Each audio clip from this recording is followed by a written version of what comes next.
when you look at last night's game, was this more about the Clippers or the Lakers? The last time on this show, we led the show with the Clippers. It was with me cackling at their demise. So let me give them a sincere and earnest congratulations, because it had been 362 long, hard days since they had last beaten the Lakers last Christmas. And more importantly, it had been 106 days since they went up 3-1 on the Nuggets. So it had been 106 days between wins for these Los Angeles Clippers. So I'm happy for them. They got that monkey off their back. Now, unfortunately for the Clippers, what I saw last night not only does not make me more confident in their ability to be better than last year, it makes me less confident. They beat the Lakers. I'm happy for them. The Lakers obviously weren't ready to play in the first quarter. They're down 22 points, and that was the story of the game. Lakers clawed back into it, tied it a couple times, never took the lead, and the first quarter ended that basketball game for all intents and purposes. The problem for the Clippers is this, Wilds. Did you see who they're playing? Not who they're against, who they are giving rotation minutes to. In the starting lineup was Nick Batum. Now, I understand Marcus Morris isn't there, but Nick Batum, who, if people aren't familiar, played for the Hornets. Oh, okay, well, yeah, the Hornets had a lot of Nick Batum experience, and their reaction to that was, Gordon Hayward, we would like to give you $120 million to play for us, and Nick Batum, we would like to give you $27 million to play for anybody else. See you later. I saw Luke Kennard prominently featured. $16 million per year, newly minted Luke Kennard. He's a significant member of their rotation. You mentioned Pat Beverly.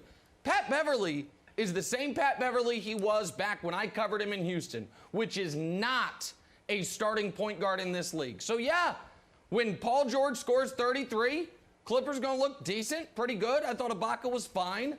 But as a guy that has been short selling or shorting the Clippers for 2 years now, I'm trying to further my position.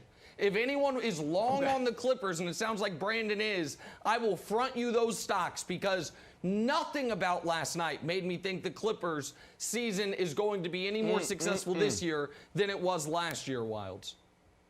Yeah, I agree with Nick, Brandon. I don't think the Lakers were worried at all. And I'm going to show you some clips that were like, LeBron was not in like zero dark 30 mode. He was in the scarier mode of like, yeah, no big deal. This is all taken care of. Here he gets his shot block, and Pat Beverly gets into his face, and look at LeBron's reaction. Okay, sure. Well, that's fine. We came back from a 22-point lead. We can get buckets anytime we want.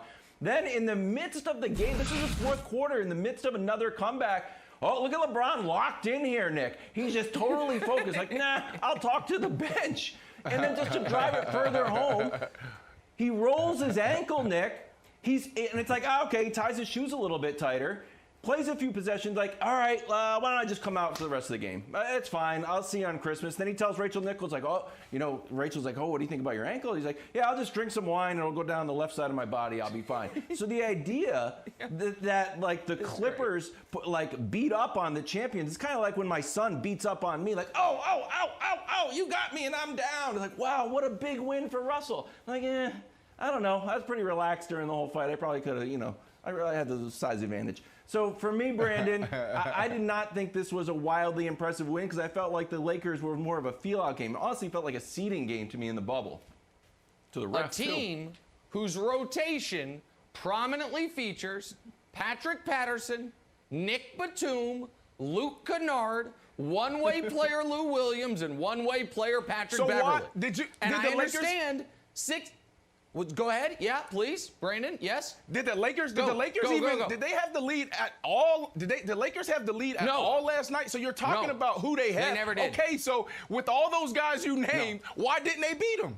Why didn't they beat them? It's because what Wilds just said? Because they were feeling out the roster, because LeBron didn't play most of the fourth quarter.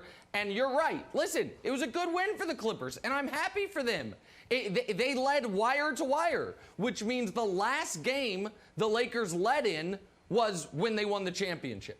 So it'll have to be. That's going to be the last time they led, and the last time. And the Clippers now have had a fourth quarter lead for the first time since they went up 3-1 on Denver. What have so I'm you done happy for me all lately, parties baby? involved.